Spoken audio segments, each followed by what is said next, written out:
नमस्कार दोस्तों। काव्य पीटीए क्लासेस बीकानेर में आप सभी का स्वागत है। हम लोग भारतीय राजनीति विज्ञान की जो सीरीज आपके लिए शुरू कर रखी है उस सीरीज़ को कंटिन्यू बनाए रखने के लिए और हम क्लासों को पढ़ते आ रहे हैं। आप भी इस सब क्लासों को देखते आ रहे हैं और आप भी इस चैनल को अच्छी तरीके से शेयर करें, सब्सक्राइब करें और उसके बाद में दोस्तों के पास पहुँचाएँ। आपका जानकारी अगर अच्छी लगी तो आप चैनल के माध्यम से दूसरे लोगों के पास भी शेयर करें ताकि सबको आपकी हेल्प या सहायता मिल सके। और अगर आपको अच्छा कंटेंट लगता है तो इसके हिसाब से आप अच्छी तरीके से इसको बार बार रिवीजन या तैयारी करते जाएं और अपने दोस्तों के पास में पहुंचाते जाइए। हम लोग बातों को कंटिन्यू करें तो हम लोगों ने लास्ट क्लास में यहाँ तक की चर्चा कंप्लीट कर ली थी कि भारतीय संविधान के निर्माण में संविधान जो सभा के जो चुनाव वगैरह हम लोगों ने चर्चा की। उसके बाद में भारतीय संविधान के निर्माण में कुछ समितियों का इम्पोर्टेंस रहता है और उन समितियों का इम्पोर्टेंस इस प्रकार रहता है कि भारतीय संविधान में टोटल कितनी समितियां बनाई गई। तो आपकी 22 समितियां टोटल समितियां थी, जिसमें से 8 मुख्य और 14 सहायक समितियां थी, जिसमें से 3 समितियां हम लोग पढ़ चुके थे, संघ शक्ति समिति, संघ संविधान समिति और भारतीय राज्यों के लिए समिति। इनके अध्यक्ष कौन थे? पंडित जवाहरलाल नेहरू। उसके बाद कुछ समितियों का हम लोग अगर चर्चा करें तो हम बात करते हैं प्रांतीय संविधान समिति। आप भी साथ साथ नोट्सों में लिखते जाइए, प्रांतीय संविधान समिति, प्रांतीय संविधान समिति, प्रांतीय संविधान समिति। प्रांतीय जो संविधान समिति है इसके अध्यक्ष सरदार वल्लभ भाई पटेल थे। सरदार वल्लभ भाई पटेल थे, सरदार वल्लभ भाई पटेल। प्रांतीय संविधान समिति के अध्यक्ष कौन थे? सरदार वल्लभ भाई पटेल। एक सबसे अच्छी जानकारी जो रहती है वो ये है, आप विशेष रूप से इस जानकारी को देखें कि सरदार वल्लभ भाई पटेल की अध्यक्षता में 5 भारतीय संविधान में उप समितियाँ बनाई गई। कितनी? 5 उप समितियाँ बनाई गई। ये 5 उप समितियाँ जनजातीय लोगों के लिए या फिर मौलिक अधिकारों के लिए या फिर भारत में जनजातीय बाहरी और आंतरिक क्षेत्रों के लिए किस प्रकार से हिंदुस्तान में प्रशासन बनाना है, जनजातियों के लिए क्या प्रावधान बनाना है और जो पूर्वी भारत के अंदर जनजातियाँ रहती है उनके लिए क्या प्रावधान बनाना है, जो भारत के बाकी राज्यों में सामान्य जो जनजातियाँ रहती है उनके लिए क्या प्रावधान बनाना है और मौलिक अधिकारों के लिए क्या प्रारूप या प्रस्ताव हम लोग तैयार करेंगे। इसके लिए भारतीय संविधान में सरदार वल्लभ भाई पटेल की अध्यक्षता में, विशेष रूप से ध्यान रखिए, सरदार वल्लभ भाई पटेल की अध्यक्षता में 5 उप समितियाँ बनाई गई। कितनी उप समितियाँ? 5। इन 5 उप समितियों को एक तरफ समूह उप समिति और सामने उसके अध्यक्ष के रूप में आपसे क्वेश्चन पूछे जाते हैं। तो पहली उप समिति है मूल अधिकार, मूल अधिकार उप समिति, मूल अधिकार उप समिति। इसके जो अध्यक्ष रहे वो JB कृपलानी साहब रहे,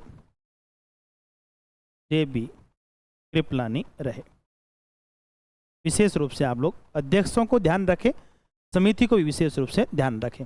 मौलिक अधिकार, मौलिक अधिकार समिति नहीं है, मौलिक अधिकार उप समिति है जिसके अध्यक्ष कौन रहे? JB कृपलानी रहे। फिर दूसरी बनाई गई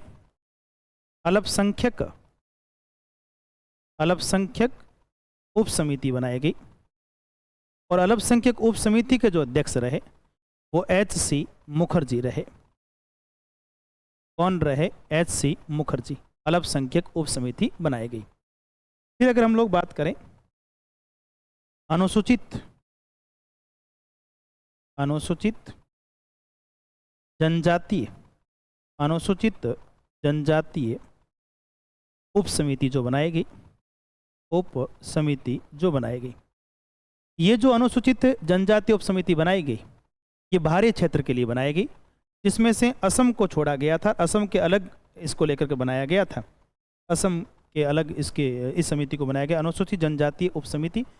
और इसके अध्यक्ष थे गोपीनाथ बारदोलाई। गोपीनाथ बारदोलाई अध्यक्षों को आप विशेष रूप से ध्यान रखें। तो तीसरी समिति का नाम, उप समिति का क्या नाम है? अनुसूचित जनजातीय उप समिति, जिसके अध्यक्ष कौन है? गोपीनाथ बारदोलाई। फिर चौथी एक समिति बनाएगी जिसका नाम है अनुसूचित जनजातीय उप समिति। उप समिति, जनजातीय उप समिति। इसके जो अध्यक्ष बनाए गए वो आपके जनजातीय समूह से ही आते हैं, और उनके सदस्य का जो नाम रखा गया वो कौन सा सदस्य रखा गया, तो आप कहेंगे कि अनुसूचित जो आपके बाहरी और आंतरिक समिति जो बनाएगी, इसके जो सदस्य रहे वो असम के अलग सदस्यों के लिए बनाई गई थी। उसका नाम है A.V. ठक्कर। क्या नाम? A.V. ठक्कर।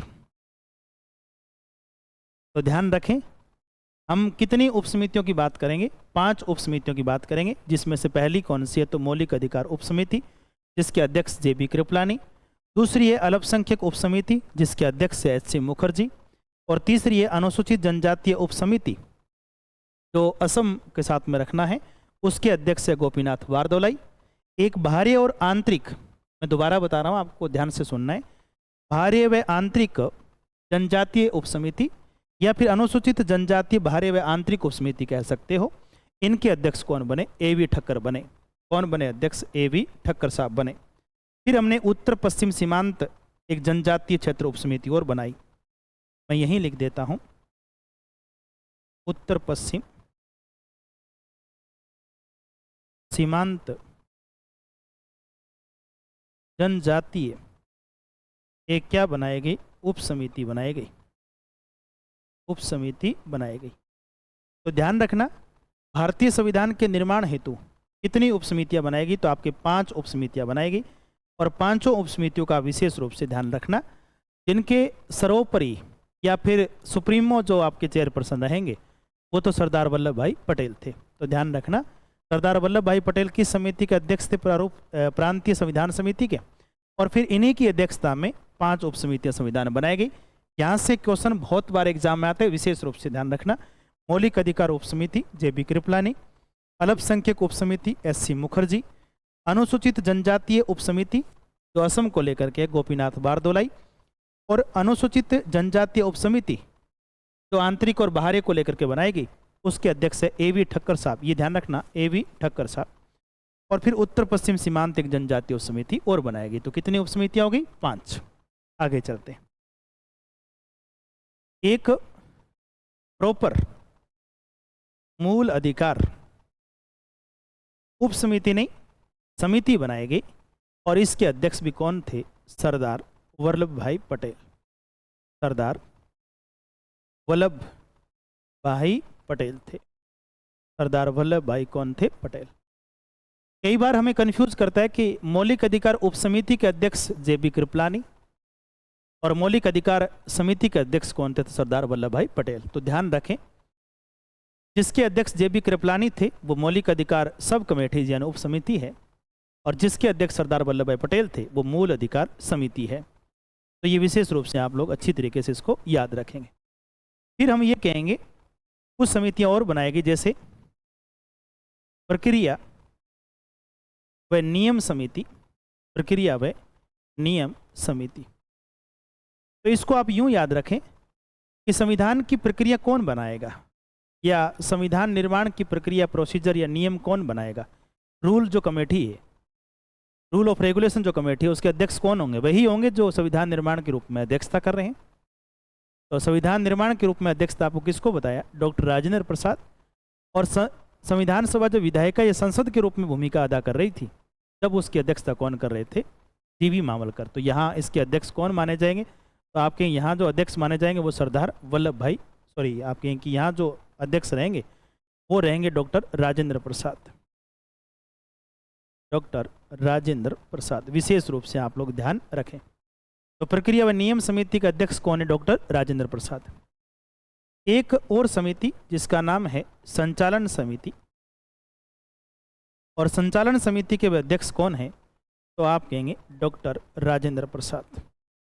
डॉक्टर राजेंद्र प्रसाद थे। उसके बाद में आप विशेष रूप से ध्यान रखना, एक समिति बनाएगी जिसका नाम था झंडा समिति।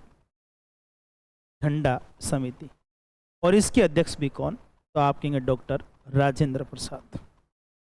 डॉक्टर राजेंद्र प्रसाद।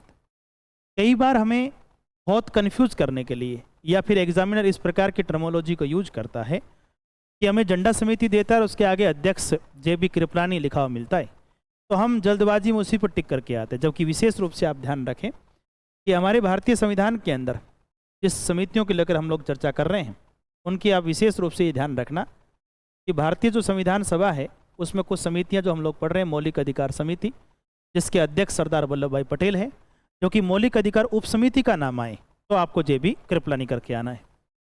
प्रक्रिया व नियम समिति के अध्यक्ष कौन, तो डॉक्टर राजेंद्र प्रसाद। संचालन समिति के अध्यक्ष कौन, तो डॉक्टर राजेंद्र प्रसाद। और झंडा समिति का अध्यक्ष भी कौन, डॉक्टर राजेंद्र प्रसाद। जबकि कार्य संचालन समिति का अध्यक्ष अगर किसी को बनाया गया, कार्य संचालन समिति का अध्यक्ष अगर किसी को बनाया गया तो वो बनाया गया KM मुंशी को। तो मैं यहाँ लिख रहा हूँ, आप भी इसको अच्छी तरीके से नोट करें। कार्य संचालन समिति के अध्यक्ष, विशेष रूप से ध्यान रखना, कार्य संचालन समिति के अध्यक्ष, और इसके अध्यक्ष थे KM मुंशी। कौन थे अध्यक्ष? KM मुंशी। तो विशेष रूप से ध्यान रखें कि कार्य संचालन समिति के अध्यक्ष तो कौन थे? KM मुंशी थे।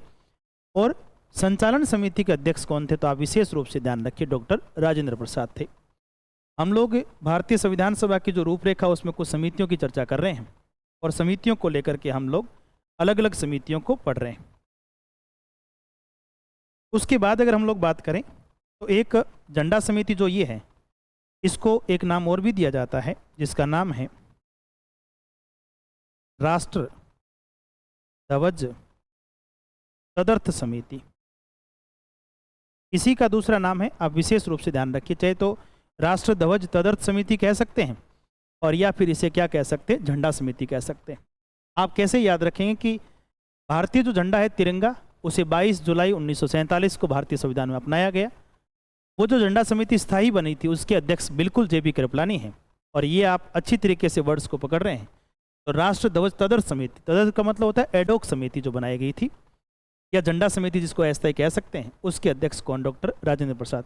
तो इस प्रकार के एग्जाम के जो कुछ क्वेश्चन हैं वो हमें इस प्रकार के कंफ्यूज कर सकते हैं, तो आप विशेष रूप से ध्यान रखिए कि संचालन समिति के अध्यक्ष डॉक्टर राजेंद्र प्रसाद, झंडा समिति या राष्ट्र ध्वज तदर्थ समिति के जो अध्यक्ष थे वो भी डॉक्टर राजेंद्र प्रसाद, और कार्य संचालन समिति के जो अध्यक्ष बने उसका विशेष रूप से ध्यान रखना कौन है? KM मुंशी। तो इस प्रकार से कई बार हम संचालन समिति या कार्य संचालन समिति को पढ़कर जाते हैं और उससे प्रश्न क्या हो जाते हैं? गलत हो जाते हैं।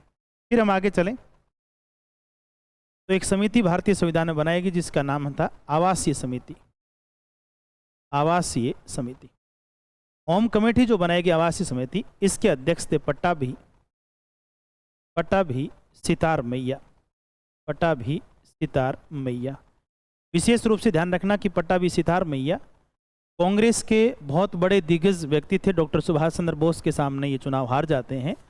वही पट्टाभी सितार मैया को होम कमेटी या फिर आवासीय समिति क्या बनाया गया? अध्यक्ष बनाया गया। फिर एक समिति सर्वोच्च न्यायालय के लिए बनाई गई, तो हम कहेंगे सर्वोच्च न्यायालय तदर्थ समिति एक बनाएगी। तदर्थ का मतलब एडोक कमेटी बनाएगी, सर्वोच्च न्यायालय तदर्थ समिति, और इसके अध्यक्ष जिसको बनाया गया उसका नाम है S वारदाचार्यार। ये भी एग्जाम में कई बार क्वेश्चन आता है, तो आप विशेष रूप से ध्यान रखिए कि जो सर्वोच्च न्यायालय तदर्थ समिति जो बनाई गई उनके अध्यक्ष कौन थे? तो S वारदाचार्यार थे। क्योंकि भारत में सुप्रीम कोर्ट का प्रावधान भी हम लोगों को करना था, इसलिए आप विशेष रूप से इसको ध्यान रखें। फिर संविधान सभा की कार्य समिति बनाएगी। संविधान सभा की कार्य समिति, संविधान सभा की कार्य समिति, संविधान सभा की कार्य समिति। इसके अध्यक्ष भी कौन बनाएंगे? तो आपके KM मुंशी बनाएंगे। कौन बनाएंगे? KM मुंशी। आप विशेष रूप से ध्यान रखिए। फिर एक संविधान जांच समिति एक और बनाएगी। संविधान की जांच के लिए संविधान ड्राफ्ट कमेटी उसे कहते हैं, संविधान जांच समिति। इस संविधान जांच समिति के अध्यक्ष कौन बने? तो पंडित जवाहरलाल नेहरू बने। पंडित जवाहरलाल नेहरू बने। इस प्रकार कुछ भारतीय संविधान की समितियां हैं, तो इसको आप विशेष रूप से ध्यान रखें। मैं अगर आपको रिकॉल कराऊं भारतीय संविधान की समितियों को, तो हम लोगों ने जो स्टार्ट किया था, मैंने आपको बताया था कि भारतीय संविधान की जो समितियां हैं, ये कुल कितनी समितियां थी, तो आप कहेंगे कि कुल 22 समितियां थी, और 22 में से 8 समितियां जो थी वो आपकी मुख्य समितियां थी। तो इसको विशेष रूप से ध्यान रखिए, 8 समितियां क्या थी, मुख्य थी। दूसरी बात, हम लोग अगर बात करें, ये 8 जो समितियां हैं उसमें से हमने पढ़ा संघ शक्ति समिति के अध्यक्ष कौन, तो आपको दिखाई दे रहा होगा पंडित जवाहरलाल नेहरू थे। उसके बाद में संघ संविधान समिति के अध्यक्ष कौन, पंडित जवाहरलाल नेहरू थे। और उसके बाद में भारतीयों या फिर भारतीय राज्यों के लिए जो समिति बनाई गई उसके अध्यक्ष भी कौन थे, पंडित जवाहरलाल नेहरू थे। दूसरी बात अगर हम लोग बात आगे करें, तो प्रांतीय संविधान समिति, ध्यान देना आप लोग, प्रांतीय संविधान समिति के अध्यक्ष सरदार वल्लभ भाई पटेल थे। और सरदार वल्लभ भाई पटेल की अध्यक्षता में ही भारतीय संविधान में 5 सब कमेटीज या उप समितियां बनाई गई थी। उनको आप विशेष रूप से ध्यान रखना। मूल अधिकार उप समिति JB कृपलानी, अल्पसंख्यक जो उप समिति है इसके अध्यक्ष कौन, SC मुखर्जी। अनुसूचित जनजातीय उप समिति जो असम को लेकर के बनी थी उसके अध्यक्ष गोपीनाथ बारदोलाई। और अनुसूचित जनजातीय उप समिति जो असम के अतिरिक्त बनाई गई थी, बाहरी और आंतरिक समिति भी इसको कहा जाता है, उसके अध्यक्ष AB ठक्कर है। और उत्तर पश्चिमी या पश्चिम सीमांत जनजातीय जो उप समिति बनाई गई इसके अध्यक्ष को अलग अलग कार्यों के हिसाब से बांटा गया। तो आप ध्यान रखना कि समितियां कितनी हैं, 5, और इनके अलग अलग आप सामने अध्यक्ष है इनके, तो उनको लेकर आप विशेष रूप से ध्यान रखें। फिर मूल अधिकार समिति, ये बहुत अच्छा प्रश्न है, ध्यान रखना। मूल अधिकार उप समिति आए तो JB कृपलानी करना है, और मूल अधिकार समिति आए तो सरदार वल्लभ भाई पटेल को ध्यान रखना है। ये मेन कमेटी थी, ध्यान रखना। फिर प्रक्रिया व नियम समिति का अध्यक्ष कौन, तो डॉक्टर राजेंद्र प्रसाद थे, क्योंकि प्रोसीजर या रूल ऑफ रेगुलेशन कमेटी का अध्यक्ष वही होगा जो चेयरपर्सन होगा। और फिर संचालन समिति के अध्यक्ष कौन, डॉक्टर राजेंद्र प्रसाद थे। जबकि आप ध्यान रखिए कि झंडा समिति या राष्ट्र ध्वज जो तदर्थ समिति है, राष्ट्र ध्वज तदर्थ समिति जो बनाई गई तिरंगे के लिए, उसके अध्यक्ष भी डॉक्टर राजेंद्र प्रसाद थे। और फिर कार्य संचालन, ये एक अच्छा प्रश्न है, विशेष रूप से ध्यान रखिए। कार्य संचालन समिति के अध्यक्ष इसको बनाया गया KM मुंशी। ये वही KM मुंशी है जो इनको आप कन्हैयालाल माणिक्यलाल मुंशी कहते हैं, इसको भी आप विशेष रूप से ध्यान रखें। फिर अगर आगे की बात करें तो एक आवासीय कमेटी बनाई गई, आवासीय यानी होम कमेटी बनाई गई, जिनके अध्यक्ष पटाभी सितार मैया को बनाया गया। और फिर सर्वोच्च न्यायालय एक तदर्थ समिति बनाई गई, सुप्रीम कोर्ट के लिए एक एडॉक कमेटी बनाई गई, जिसके अध्यक्ष कौन थे, S वारदाचार्यार थे। इनको भी आप विशेष ध्यान रखें। फिर संविधान सभा की कार्य समिति, यानी संविधान सभा कार्य समिति का एक तरीके से वही है जिनको कार्य संचालन समिति हम लोग कहते हैं, इनके अध्यक्ष भी कौन बने, तो आपके KM मुंशी बने। फिर एक संविधान ड्राफ्ट या फिर कॉन्स्टिट्यूशन ड्राफ्ट कमेटी या ड्राफ्ट कमेटी ऑफ कॉन्स्टिट्यूशन के जो चेयरपर्सन बने, उनका नाम भी क्या, पंडित जवाहरलाल नेहरू बने। इस प्रकार कुछ हम लोगों ने समितियों की चर्चा की कि भारतीय संविधान में टोटल 22 समितियां, जिसमें से कितनी समितियां मुख्य थी, तो आपके 8 थी। अब जो समितियों का, जिस समिति को कहा जाता है या जो सबसे मेन समिति हमारे भारतीय संविधान की है, जिसको लेकर के हमें एग्जाम में पढ़ना चाहिए, और सबसे हम लोग हालांकि सारी समितियों को रीड आउट कर रहे हैं, परंतु एक जो समिति जिसको लेकर विशेष हमें चर्चा करनी होती है, उस समिति का नाम है प्रारूप समिति। तो नेक्स्ट हम लोग पढ़ें, उस समिति का नाम क्या है, प्रारूप समिति। प्रारूप समिति, विशेष रूप से ध्यान रखिए, प्रारूप समिति। प्रारूप समिति का जो गठन हुआ, ये गठन हुआ 29 अगस्त 1947 को। अब शायद आपको पता चला होगा, अगर आप पीछे क्लासों को देख रहे हैं, तो भारतीय संविधान के पहले संवैधानिक सलाहकार BN राव को बनाया गया। मैंने आपको बताया था कि संविधान की दूसरी बैठक यानी 11 दिसंबर 1946 में उन्हें बनाया गया, जबकि संविधान के अंतिम प्रारूप मैंने वहाँ लिखवा रखा है, BR अम्बेडकर को बनाया गया। ये आप विशेष रूप से समझ रहे होंगे कि भारतीय संविधान का प्रारूप किस समिति ने बनाया, प्रारूप समिति ने बनाया। और प्रारूप समिति का जो गठन कब हुआ है, 29 अगस्त 1947। देखिए, देश आज़ादी के 14 दिन बाद की बातें कर रहे हैं, ठीक है। इसमें कुल सदस्य की अगर बात करें, कुल सदस्यों की अगर बात करें, तो कुल सदस्य इसमें कितने, 7। फिर अगर अध्यक्ष की बात करें कि इनका अध्यक्ष किन्हें बनाया गया, तो BR अम्बेडकर को बनाया गया, BR अम्बेडकर को अध्यक्ष बनाया गया। प्रारूप समिति के कुछ अन्य नाम भी हैं, अन्य नाम, इनको कुछ अलग नामों से भी जाना जाता है, ये भी ध्यान रखिए। जैसे पांडु लेखन समिति, पांडु पांडुलेखन समिति, पांडुलेखन समिति। एक तो इसका ये अन्य नाम है, दूसरा है मसौदा समिति,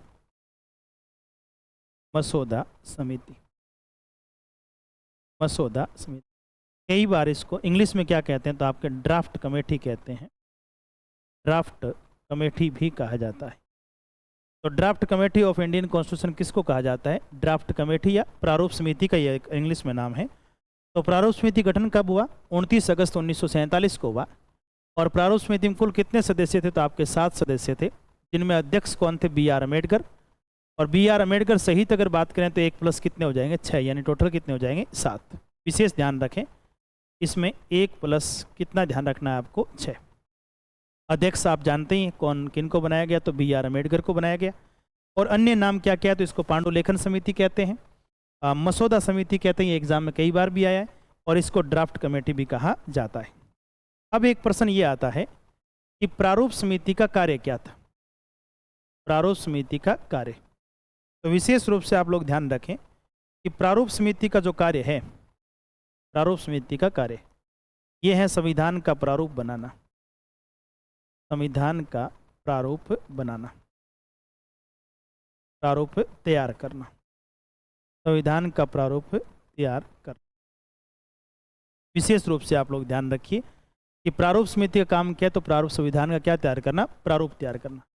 कि भारतीय संविधान का जो ड्राफ्ट तैयार किया गया, जो आप कहेंगे कि प्रारूप समिति के द्वारा तैयार किया गया, इसलिए भारतीय संविधान का जो प्रारूप समिति के द्वारा तैयार किया गया, इसलिए समिति का नाम ही क्या पड़ गया? ड्राफ्टिंग कमेटी, या फिर क्या कहते हैं तो आपके प्रारूप समिति कहते हैं।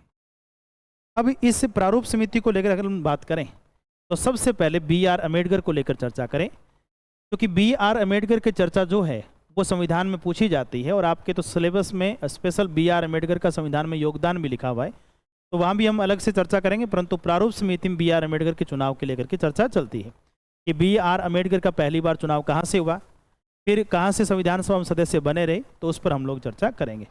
तो प्रारूप समिति का गठन हो गया, टोटल सदस्य 7 और 1 प्लस 6 के हिसाब से, और अध्यक्ष कौन है? B R Ambedkar. अन्य नाम क्या क्या? तो पांडुलेखन समिति, मसौदा समिति, ड्राफ्टिंग कमेटी। और प्रारूप समिति काम क्या था? तो संविधान का प्रारूप क्या करना? तैयार करना, संविधान का प्रारूप तैयार करना। अब हम लोग बी आर अम्बेडकर का निर्वाचन पर चर्चा कर रहे हैं। बी आर अम्बेडकर का निर्वाचन, बी आर अम्बेडकर का निर्वाचन। विशेष रूप से ध्यान रखना, बी आर अम्बेडकर का चुनाव है, बी आर अम्बेडकर का चुनाव सर्वप्रथम इनका निर्वाचन या चुनाव बॉम्बे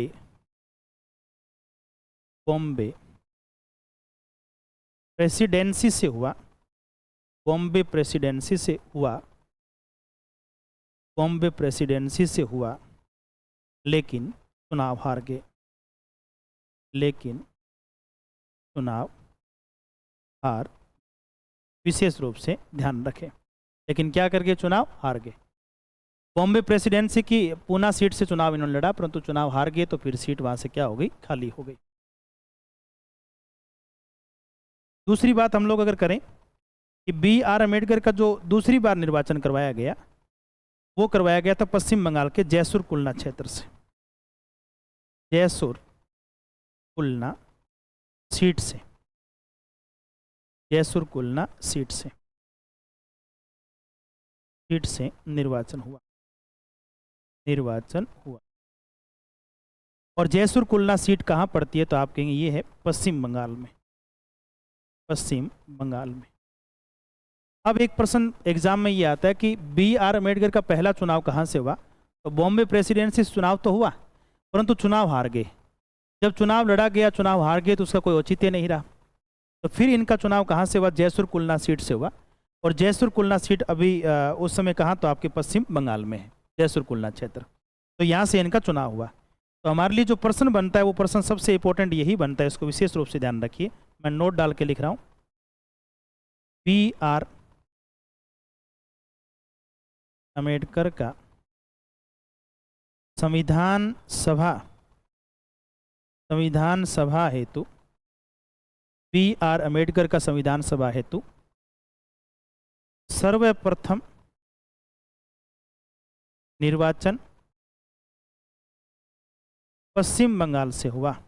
सर्वप्रथम निर्वाचन पश्चिम बंगाल से हुआ। विशेष रूप से ध्यान रखें, सर्वप्रथम निर्वाचन कहाँ से हुआ? पश्चिम बंगाल से हुआ। और पश्चिम बंगाल की सीट से हुआ तो भी आप ध्यान रखना, जयसुर कुलना सीट से हुआ। तो हम लोग भारतीय संविधान सभा की कुछ समितियों के बारे में चर्चा कर रहे थे, और उसमें से हमारी जो समिति है, हम कई समितियों पहले चर्चा करके आए, जैसे संघ संविधान समिति है, संघ शक्ति समिति है, और राज्यों के लिए जो संविधान समिति है, और उसके बाद में मौलिक अधिकार जो समिति है, मेन समिति, उसके अध्यक्ष सरदार वल्लभ भाई पटेल, जो कि मौलिक अधिकार उप समिति के अध्यक्ष JB कृपलानी। तो भारतीय संविधान में 5 उप समिति बनाएगी, उनके अलग अलग आपको अध्यक्ष मैंने आपको करवाए।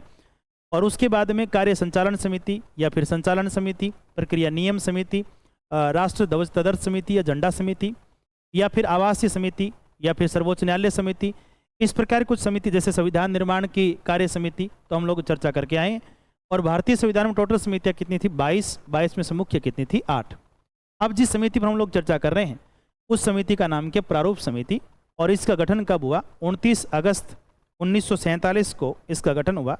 तो देश आज़ादी के आप कहेंगे कितने समय बाद? तो आपके 14 दिन बाद में इसका गठन हुआ, 29 अगस्त 1947 को। कुल सदस्य कितने हैं? तो कुल सदस्य 7 हैं, यानी 1 + 6 थे। एक अध्यक्ष B.R. अम्बेडकर थे।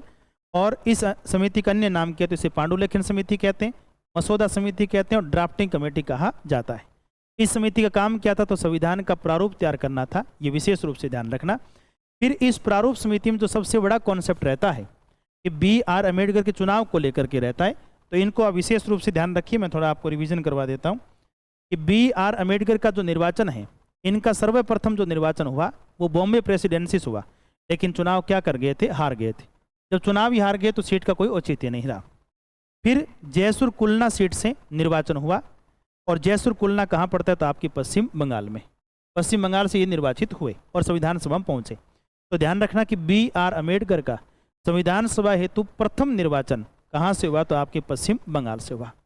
तो अब तक की हम लोग जानकारी जुटा पाए हैं, जिसमें से हम संविधान निर्माण का योगदान, क्योंकि बहुत बड़ा चैप्टर है ये संविधान निर्माण का योगदान, संविधान सभा का गठन, संविधान सभा का निर्वाचन, और संविधान सभा का गठन और प्रारूप या विशेषता को लेकर हम लोग स्टार्ट कर रहे हैं या चर्चा कर रहे हैं, जिसमें से अभी तक हम संविधान निर्माण या संविधान सभा की गठन, संविधान सभा की बैठकें, उद्देश्य प्रस्ताव, और फिर संविधान निर्माण की सहायता हेतु कुछ समितियां बनाई गई, उन समितियों तक हम लोग पहुंचे हैं। आगे की क्लास को हम कंटिन्यू क्लास में करेंगे। धन्यवाद।